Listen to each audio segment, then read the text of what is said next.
नमस्कार, स्वागत है आपका बिहार समाचार में। तो आज बिहार की बड़ी खबरों पर बात करने से पहले आपसे अनुरोध है, कृपया वीडियो को एक लाइक अवश्य कर दीजिएगा।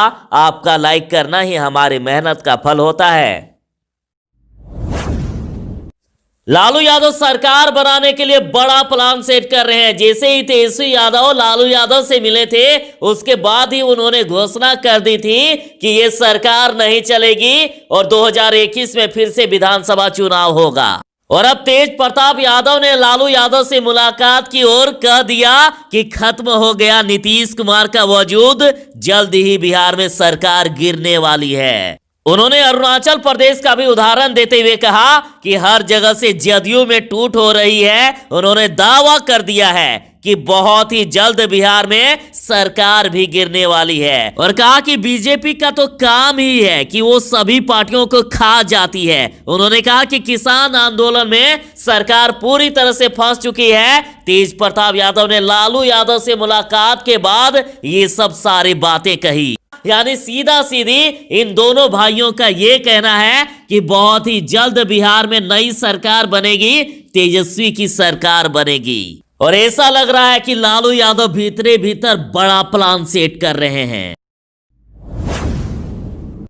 आरजेडी ने नीतीश कुमार को खुला ऑफर दिया है, कहा तेजस्वी के नेतृत्व में बनाइए बिहार में सरकार। तो देखिए, आरजेडी के महुआ से विधायक मुकेश रोशन ने कहा, विधानसभा चुनाव के पहले बीजेपी ने लोजपा का इस्तेमाल कर नीतीश कुमार के पीठ में खंजर भोंका था और अब विधानसभा चुनाव के बाद बीजेपी नीतीश कुमार को सामने से उनके सीने में खंजर मार रही है। और कहा कि ऐसे में नीतीश कुमार में अगर थोड़ी सी भी नैतिकता बाकी है तो नीतीश कुमार खुद को समझे और तेजस्वी यादव को बिहार का मुख्यमंत्री बनाए। उन्होंने कहा कि तेजस्वी यादव के नेतृत्व में नीतीश कुमार को बिहार में सरकार बनानी चाहिए ताकि बिहार का भी भला हो सके।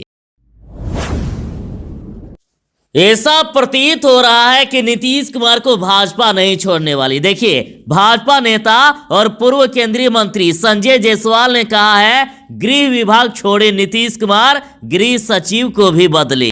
एनडीए में नया फसाद शुरू हुआ, नीतीश कुमार की मुश्किलें बढ़ गई। और पूछा गया है कि नीतीश बताए कि 15 साल से एक ही व्यक्ति गृह सचिव आखिर क्यों, और गृह मंत्री जदयू के ही किसी नेता को क्यों बना दे। संजय पासवान ने गृह सचिव आमिर खुबानी को भी तत्काल हटाने की मांग की है।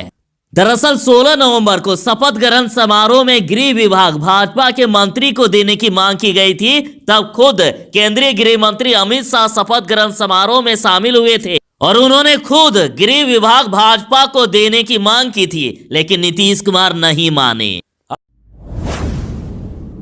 नीतीश की बेबसी पर आरजेडी और कांग्रेस को आया तरस और कहा, आत्मनिर्भर बीजेपी से बचकर रहे बिहार के मुख्यमंत्री। तो देखिए, कांग्रेस संसदीय दल के नेता अधीर रंजन चौधरी ने नीतीश कुमार को नसीहत देते हुए कहा है कि नीतीश कुमार जी, बीजेपी से सावधान रहिएगा। और अधीर रंजन चौधरी ने नीतीश कुमार की भलाई के लिए कहा है कि बिहार में बचने के लिए आप विपक्षी पार्टियों से संपर्क में रहिएगा।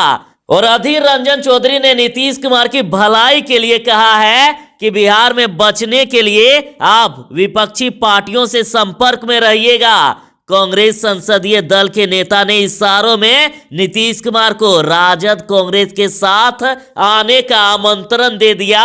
पहले भी कई बार ये आमंत्रण दिए हैं कि आ जाइए महागठबंधन में और तेजस्वी को सत्ता सौंप दीजिए ताकि बिहार का भला हो सके। और मनोज झा ने कहा है कि नीतीश जी, अभी भी सत्ता का मोह त्याग कर बीजेपी को जवाब दीजिए।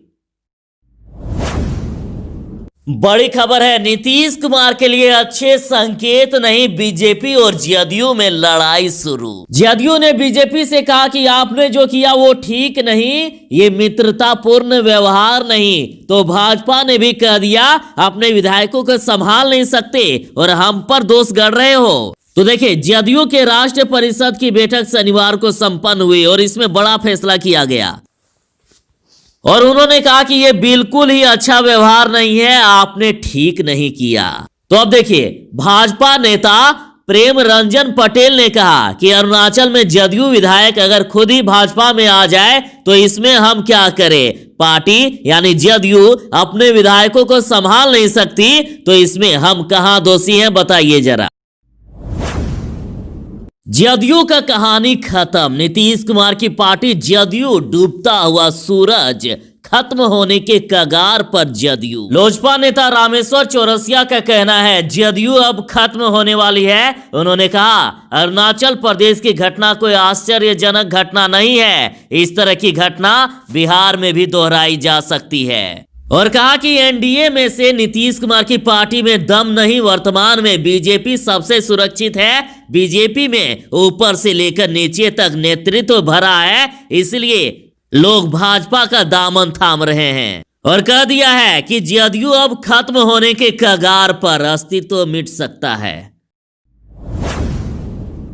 तो अब तो पप्पू यादव ने भी कह दिया है कि जदयू का अब समूल विनाश होने वाला है। जदयू को बीजेपी पूरी तरह से निगलने वाली है। देखिए पप्पू यादव जी ने क्या कुछ कहा।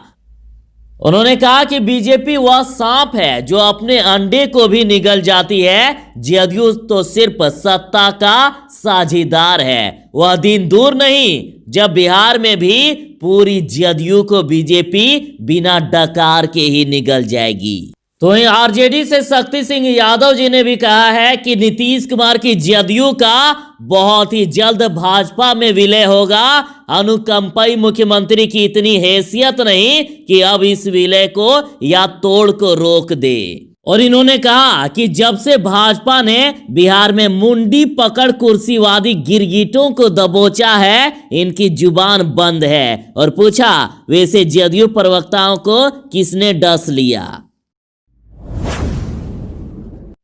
आरजेडी ने सीएम नीतीश से पूछा है, जदयू से पूछा है कि खुलकर इसे महाजंगल राज घोषित करने में आखिर संकोच कैसा। देखिए बिहार में अपराध इस कदर कि युवक के मुंह में पिस्तौल घुसेड़ दी और गोली मार दी और शव को पुआल में छिपा दिया।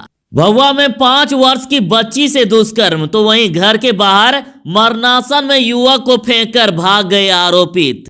मतलब अपराध इतने ना कि अखबार के पन्ने भरे होते हैं। देखिए राजद ने पूछा है कि गोली मारकर हत्या, लूट, डकैती, बलात्कार, इसकी बढ़ती संख्याओं के कथित मंगलराज से क्या नीतीश कुमार सरकार का सीना चौड़ा हो जाता है। अगर ऐसा नहीं है तो खुलकर इसे महाजंगल राज घोषित करने में आपको संकोच कैसा। तो देखिए अब कुछ सही नहीं हो रहा है नीतीश कुमार के साथ। भाजपा बराबर उनके लिए मुश्किलें खड़ी कर रही है। इस बार बिहार में नीतीश कुमार की पार्टी तीसरे नंबर की पार्टी है और बीजेपी ने अपना रंग दिखाना शुरू कर दिया। नीतीश कुमार की मुश्किलें बढ़ रही है। ध्यान दीजिएगा, गृह विभाग भाजपा के खाते में नहीं आने की नाराजगी के लिए अमित शाह 16 नवंबर को दिल्ली वापस चले गए, लेकिन उनके सिपा सालार इस मिशन पर तब से आज तक लगे हैं। सबसे पहले खुद भाजपा प्रदेश अध्यक्ष संजय जायसवाल ने कानून व्यवस्था पर सवाल उठाकर गुस्सा जाहिर किया था। और देखिए गुस्सा इस तरह कि पूर्वी चंपारण में बीच सड़क पर संजय जायसवाल ने 4 दिसंबर को जिले की कानून व्यवस्था को फेल बताया था। और इसके बाद भाजपा सांसद छेदी पासवान ने भी अपने ही सरकार की कानून व्यवस्था को लेकर सवाल खड़े किए। और अब तो संजय पासवान ने नीतीश कुमार को गृह विभाग छोड़ने के लिए भी कह दिया। तो अब बड़ा सवाल, क्या भाजपा के चंगुल में फंस गए सीएम नीतीश कुमार। और विपक्षी दल तो कह रहे हैं नीतीश कुमार जी अभी भी मौका है, संभल जाइए। तो एनडीए में अब दंगल शुरू हो गई है। बीजेपी और जदयू में अब संग्राम शुरू। कहा जा रहा है कि अरुणाचल में भाजपा के रवैये का जवाब पश्चिम बंगाल में देगा जदयू। तो देखिए जब सीएम नीतीश कुमार से पत्रकारों ने पूछा तो नीतीश कुमार ने एक तरफ से बीजेपी को चेतावनी दे दी है कि उनकी बैठक अभी बाकी है। यानी उन्होंने अरुणाचल का बदला लेने की एक तरह से तैयारी बता दी है। और बिहार में भाजपा की बात करें तो भाजपा में नीतीश के बयान के बाद से बेचैनी हो गई है, लेकिन फिलहाल कोई कुछ बोलने के लिए तैयार नहीं। अब यदि सीएम नीतीश कुमार हिम्मत दिखाते हैं और बंगाल के चुनाव में भाजपा को टक्कर देते हैं, विरोधी पार्टियों के साथ भाजपा को हरा देते हैं, तो बड़ा बवाल हो सकता है। यदि नीतीश कुमार अकेले लड़ेंगे चुनाव तो उन्हें 5 सीट भी नहीं आएगी। देखिए, राजद से शक्ति सिंह यादव ने कह दिया, यदि नीतीश कुमार अकेले लड़ेंगे चुनाव तो उन्हें 5 सीट भी नहीं आएगी। देखिए, राजद से शक्ति सिंह यादव ने कह दिया कि नीतीश कुमार बीजेपी के सामने समर्पण कर चुके हैं। अंतरात्मा नीतीश कुमार की मर चुकी है। नीतीश कुमार 15 वर्षों से भाजपा के आधार वोट से मुख्यमंत्री बने हैं। अकेले यदि वे चुनाव लड़ने लगे तो उन्हें 5 सीट भी नहीं आएगी। राष्ट्रीय जनता दल का कहना है कि बिहार में बड़े दोगले ने छोटे दोगले के साथ मिलकर बेईमानी से सरकार बना ली। दरअसल ये बात राजद नेता मनोज कुमार झा के इस बात पर कहा, जिसमें से उन्होंने कहा, प्रधानमंत्री जी ने किसानों के आंदोलन के पीछे विपक्ष द्वारा बरगराने के आरोप से आगे बढ़ते हुए इसे विपक्ष की दोगली नीति या नीयत कहा। अतः मित्रों, आज से दोगलापन ने कई पायदान ऊपर चढ़ते हुए गरिमामय संसदीय शब्दावली से अपना स्थान सुनिश्चित कर लिया है। मतलब दोगला, ये सब शब्द जो है अब अच्छे लगने लगे। मतलब हद है यार। इसलिए राजद ने भी कह दिया, इसलिए ही बिहार में बड़े दोगले ने छोटे दोगले के साथ मिलकर बेईमानी से सरकार बना ली।